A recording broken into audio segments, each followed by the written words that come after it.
Los materiales compuestos que han alcanzado un mayor desarrollo son aquellos reforzados con partículas, ya que se utilizan en la actualidad en una amplia variedad de aplicaciones industriales.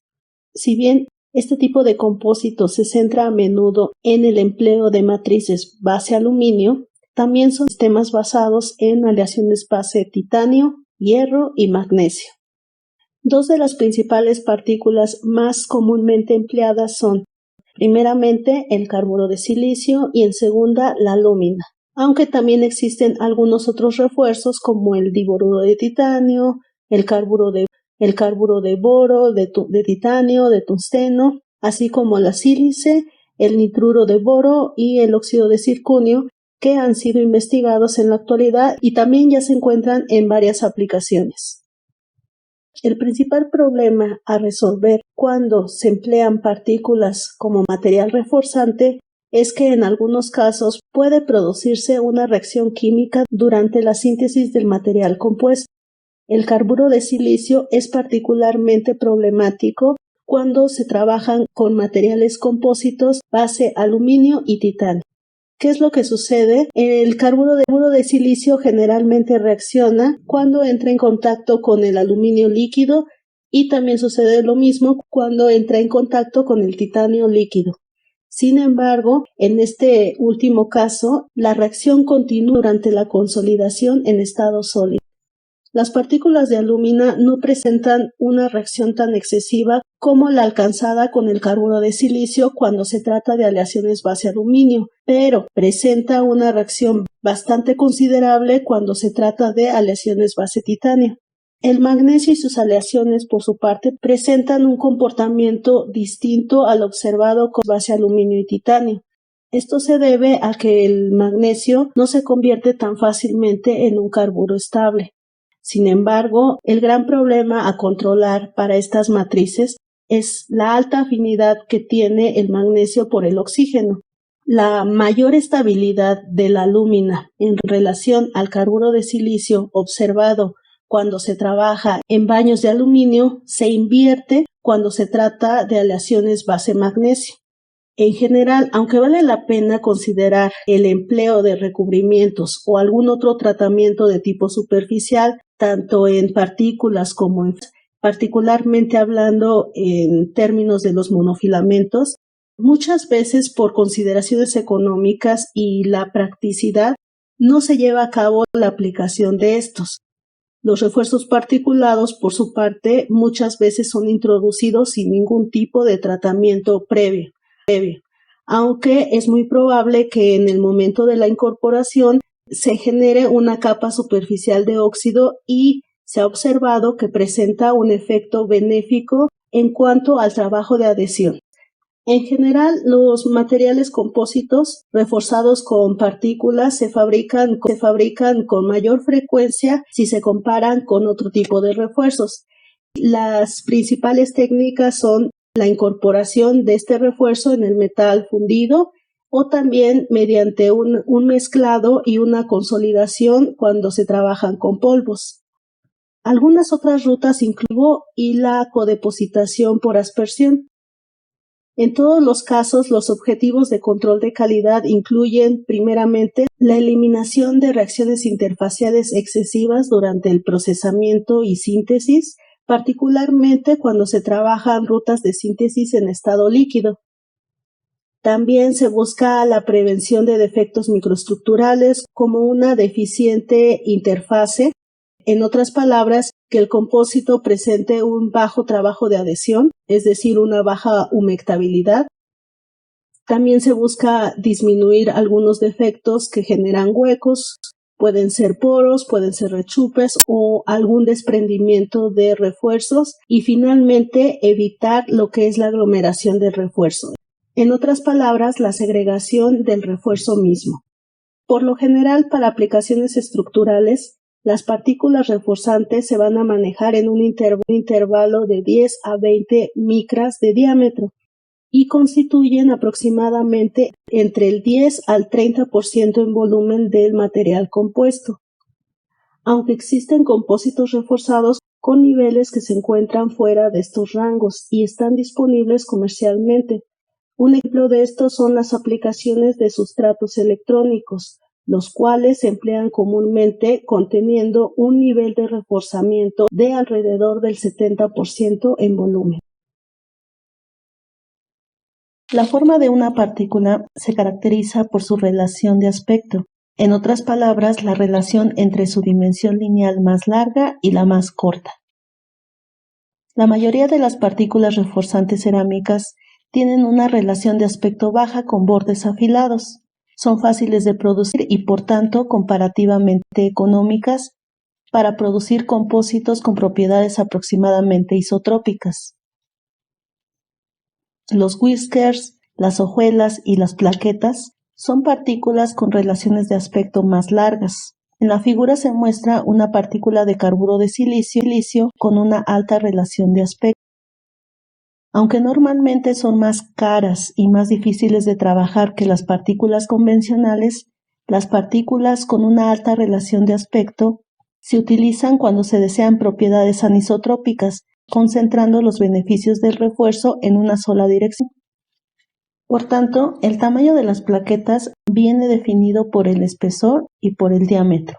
Estos dos parámetros pueden variar en función de las condiciones de síntesis. Sin embargo, cualquiera que sea su tamaño, las plaquetas tienen una relación de aspecto media, que oscila entre 1:10 y 1:20. Este tipo de refuerzo también es empleado como preforma. Un ejemplo de estas preformas consiste en plaquetas de alfa-lúmina que son hexagonales y monocristalinas y que presentan una orientación aleatoria. La fracción volumétrica de las plaquetas en una preforma puede variar entre el 15 y el 35%. Los materiales compuestos reforzados con fibras cortas atrajeron por primera vez una gran atención hacia ellos a mediados de la década de los 80 del siglo pasado, con el desarrollo de pistones de motores diésel fabricados con matrices de aluminio reforzados selectivamente con fibras cortas de alúmina. Aunque también se han empleado otro tipo de fibras bastante similares, como aquellas base aluminosilicatos para aplicaciones de este tipo, las más empleadas siguen siendo las fibras cortas de alúmina. Este tipo de refuerzo tiene una microestructura policristalina de grano fino.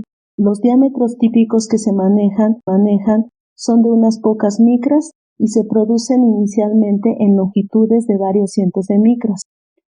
Los componentes que se fabrican con este tipo de materiales se producen habitualmente por el método de infiltración en el material fundido.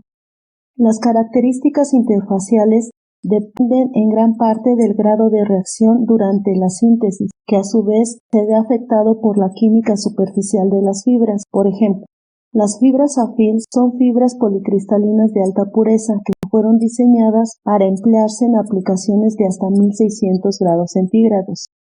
Desde su desarrollo a principios de los años 70, se han utilizado para solucionar problemas en aplicaciones que requieren aislamiento a altas temperaturas. Sin embargo, este tipo de fibras posee una fina capa superficial rica en sílice, la cual tiende a reaccionar con el aluminio fundido durante el procesamiento, en especial si se encuentra presente el magnesio como elemento aleante. Para los compósitos reforzados con fibras, algunos procesos secundarios como la forja y la extrusión pueden llevarse a cabo en condiciones adecuadas, aunque su conformabilidad es en general notable a la que presentarán los compósitos reforzados con partículas.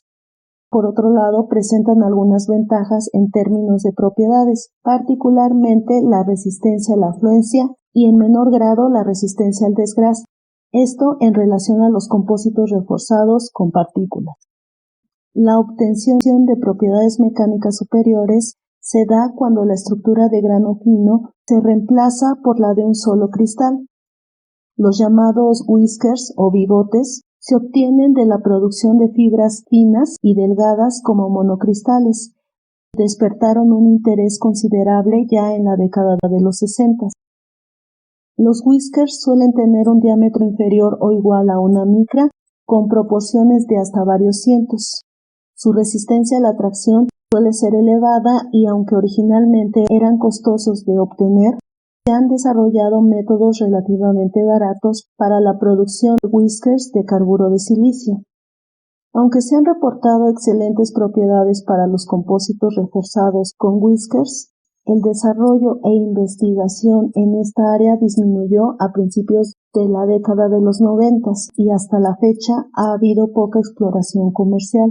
Esto se debe en gran parte a las dificultades de manejo, ya que los whiskers suelen surgir como fibras muy finas que tienden a formar estructuras en forma aglomerada y son difíciles de orientar de forma controlada. Un problema adicional es el que se refiere a cuestiones de salud. Los whiskers y sus fragmentos, los cuales se encuentran en un rango de tamaño ligeramente por debajo de la micra, pueden transportarse por el aire con mucha facilidad y es probable que alcancen y provoquen daño.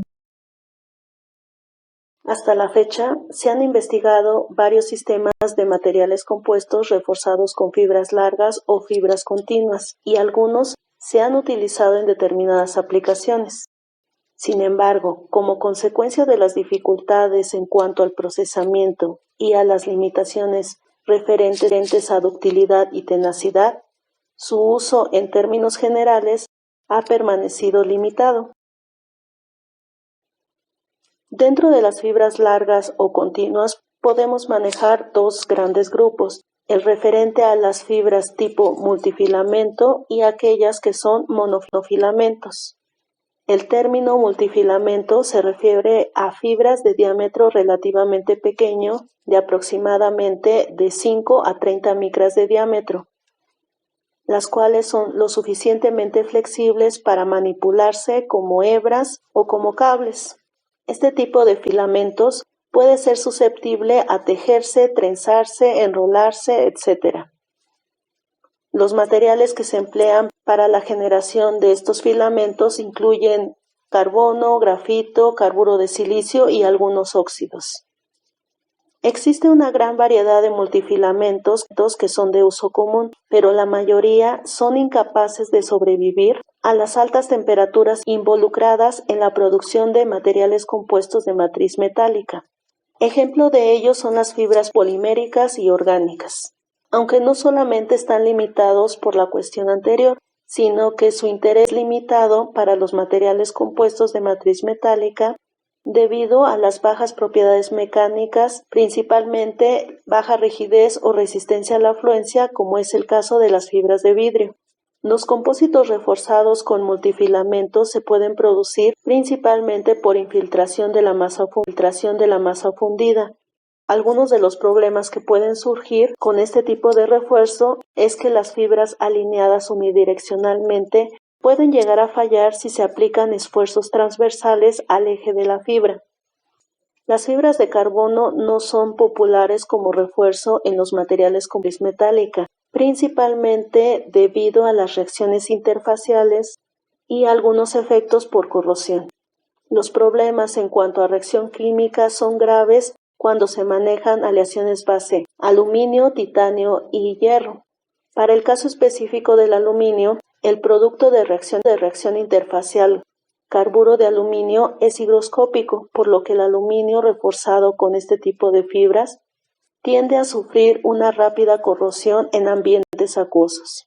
Una forma de evitar estos problemas es mediante la protección de las fibras de carbono con un revestimiento superficial. El nitruro de titanio se ha empleado para estos usos, pero en general es difícil y caro de aplicar para los multifilamentos. El magnesio, por su parte, no forma carburos, por lo que los compósitos con multifilamentos de carbono base magnesio ya reciben cierta tensión. También ha habido interés en las aleaciones base zinc reforzadas con fibra de carbono, ya que este es otro sistema en el que la reacción interfacial es limitada. Si bien el carburo de silicio ha tenido éxito en los compósitos particulados, las fibras de carburo de silicio no han obtenido el mismo éxito, ya que hasta la fecha no existen fibras adecuadas de carburo de silicio que puedan ser incorporadas en matrices metálicas y que no presenten demasiada reacción interfacial. Los productos en el mercado con nombres comerciales como Nicalon, el cual es producto de carburo de silicio, tiende a tener altos niveles de carbono libre y sílice. Esto provoca una reacción excesiva con la mayoría de las matrices metálicas durante la síntesis. Aunque por otro lado existen multifilamentos de óxidos que son bastante resistentes al ataque de materiales metálicos fundidos. Entre ellas destacan las fibras de alúmina policristalina, las cuales normalmente están compuestas por la fase alfa estable y que han sido estudiadas para su uso en matrices base aluminio y en menor medida en aleaciones base titanio. Con todo, el interés industrial en estos sistemas aún es bajo, aunque ha habido alguna actividad relacionada con el refuerzo de matrices intermetálicas empleando multifilamentos de óxidos. Los monofilamentos son fibras largas de gran diámetro, que oscila entre las 100 y 150 micras. Se producen generalmente por la técnica de deposición química de vapor o CVD, por sus siglas en inglés, y entre los monofilamentos más populares encontramos aquellos de carburo de silicio y de boro, los cuales son depositados sobre un núcleo de fibra de carbono o un filamento de tungsteno. Los monofilamentos son mucho menos flexibles que los multifilamentos, por lo que se manipulan únicamente como fibras individuales, y es necesario tomar ciertas precauciones durante su manipulación a fin de evitar posibles daños como deformaciones, curvaturas pronunciadas durante su acomodo. En este tipo de refuerzo, la reacción interfacial es menos preocupante, ya que la proporción de fibra consumida es mucho menor que en el caso de los multifilamentos. Con este tipo de refuerzo también hay un mayor margen para introducir recubrimientos superficiales, lo que se puede generar desde el proceso de producción de la fibra. Por ejemplo, se han desarrollado revestimientos para que los monofilamentos de carburo de silicio se incorporen en matrices de titanio.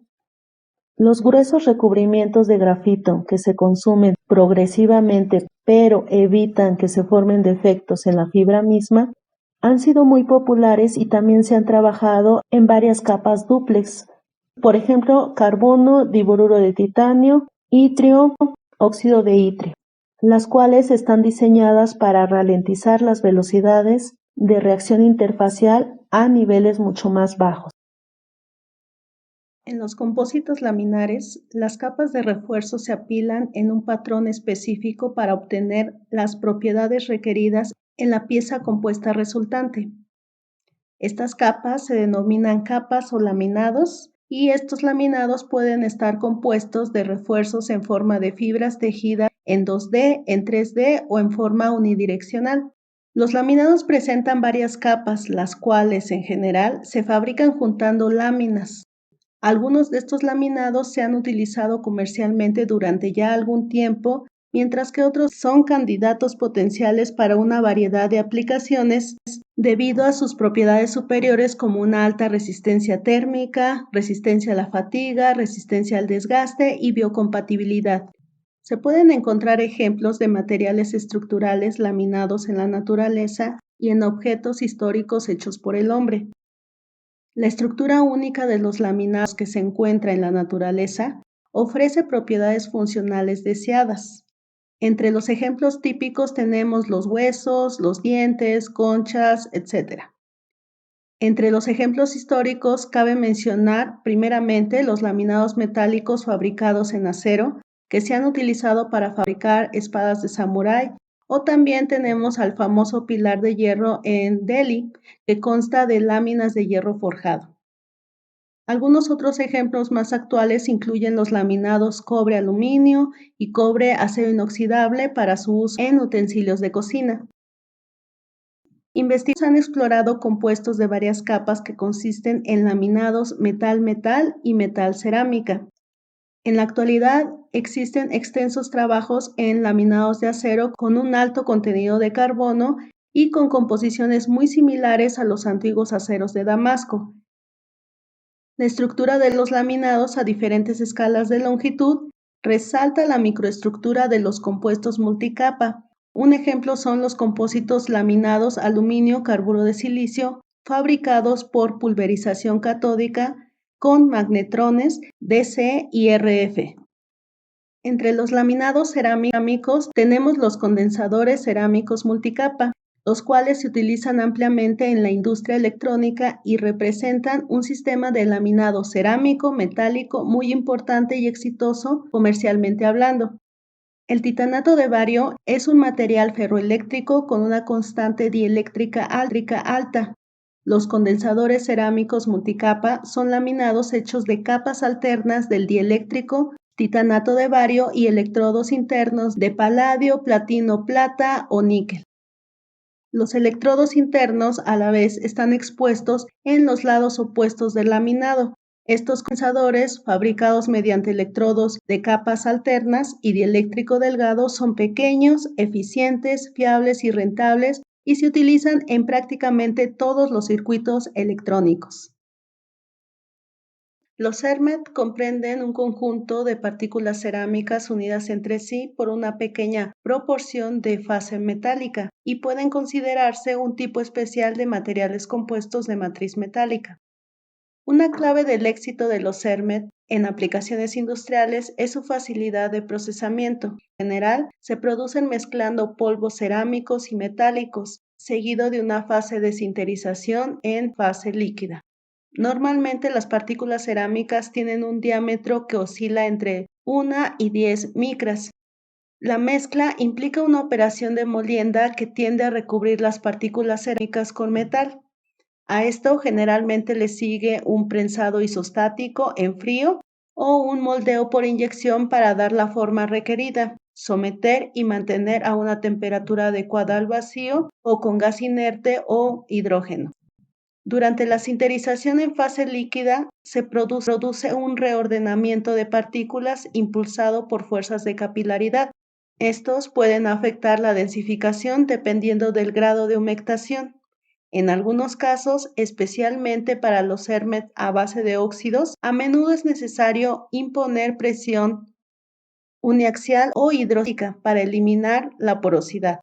Esto es algo semejante a los procesos de infiltración por fusión utilizados para formar los compósitos, pero en alto contenido de cerámica, y la fina escala de la estructura significa que en ausencia de humectación podría ser necesaria una presión muy alta para garantizar que el líquido fluya hacia todas las cavidades. Un enfoque al problema de la humectación inadecuada es promover deliberadamente reacciones químicas seleccionadas durante la sinterización. Sin embargo, las reacciones químicas pronunciadas pueden causar dificultades en forma de cambios volumétricos incontrolados, liberación de calor y formación de fases indeseables. Afortunadamente, los carburos y nitruros en cuestión, por ejemplo, carburo de tungsteno o carburo de titanio, son en general más estables que los carburos o nitruros de los metales aglutinantes, como lo puede ser el del cobalto, por lo que existen pocos problemas de ataque químico pronunciado durante la sinterización. Puede producirse también algún intercambio de iones metálicos y en ciertos casos existe un grado de disolución de la cerámica en el metal y la precipitación al solidificarse. Por supuesto, esto se debe en gran parte a que los sistemas de CERMET se han elegido en parte teniendo en cuenta su compatibilidad química, ya que no existen las mismas limitaciones económicas y de propiedades mecánicas de la matriz que operan al elegir los constituyentes de los materiales compuestos de matriz metálica. Las matrices basadas en aluminio, en titanio y en magnesio, que son comúnmente utilizadas en los compósitos, son atractivas también en estos términos, pero son muy reactivas en estado líquido, lo que a menudo conduce a problemas durante este tipo de procesamiento.